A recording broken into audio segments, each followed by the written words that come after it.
Yeah, right. because, hey, I am the most important person in the world. Mm-hmm. Right? And in a normal childhood, of course, you grow out of that, right? You get exposed to different people and different groups and start to understand that the world does not actually revolve around you. Mm-hmm. But when you have a traumatic event at that early age, right, your natural response is, what did I do? Right. Right? How did this happen to me? Right? How is that a thing?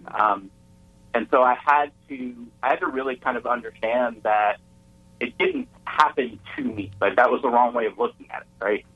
I needed to take a look at people who abused me, what happened with them, and understand that they were a runaway freight train.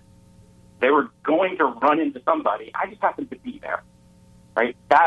So when we talk about, like, it's not your fault, like you were saying earlier, that's how much it wasn't your fault, right? You just happened to be there when they were going to hurt somebody.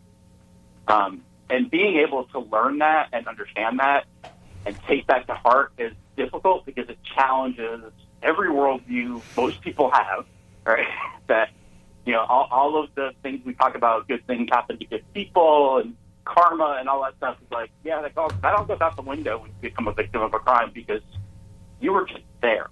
You didn't do anything to deserve it. So that took a long time because it challenges so many of our core beliefs about the world and ourselves.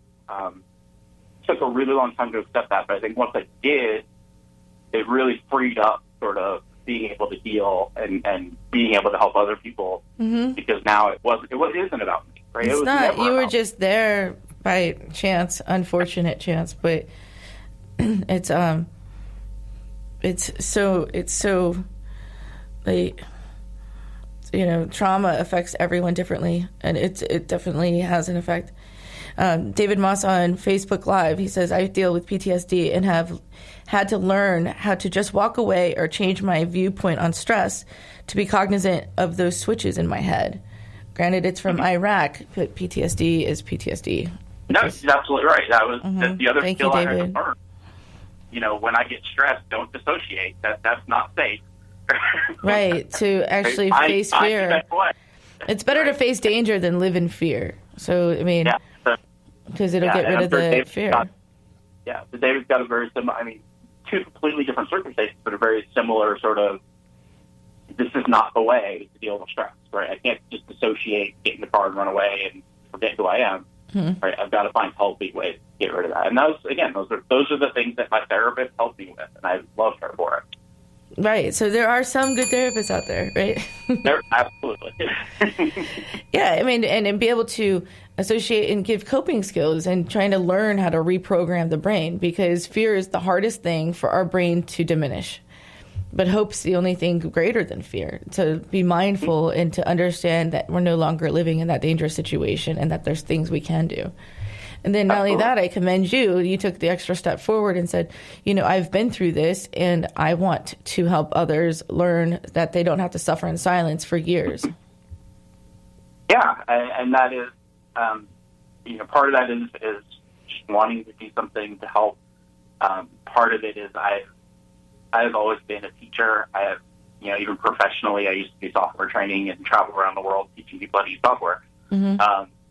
That is something that just comes very natural to me. Like, I've learned something and I want to tell people about it. I want to share it with them and teach them. So blogging comes very natural to me because this is what instead of bugging my wife with all this stuff, I can just write it there. And she doesn't have to hear it every day. I'm sure she wants to hear it, but, I understand you don't want to talk about it all the time to the same person. Yeah, for sure. And maybe she doesn't understand it to the extent that someone else will. No, she is amazing, but, this is something that I am constantly learning new things about. It's your passion. It doesn't have to be everyone else's. Exactly.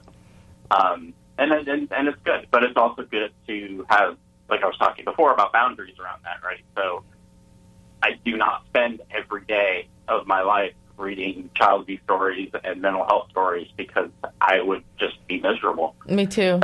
I don't even like listening to talk radio. Like I can't. I will do it and I glean some information that I can share, but it's generally within specific times of the day, and then I'm done. Like I can't just continually talk about this and read about this. I've got to do other things. Well, it puts us in a dark place. I went through that when I'm writing the book. So we only have a couple of minutes. So, Mike, it's childabusesurvivor.net, right? Yes, ma'am. And we can find you at Mike McBride, MC, and then BRIDE, capital B, and on Facebook. And follow his blog if you guys got anything or looking for a good resource. It's really a great blog. And it's childabusesurvivor.net. And if you want a self-help book for adult survivors of abuse, you can go to and find my book. It's free to download at childabuse.com. And childabuse.com, read the first paragraph, and then you'll see all these links and stuff to my stuff. But so happy to help. And Lucinda, thanks for calling in, and Joe. And take care and keep in touch, and we'll see how much more we can do to really help raise awareness as a community here.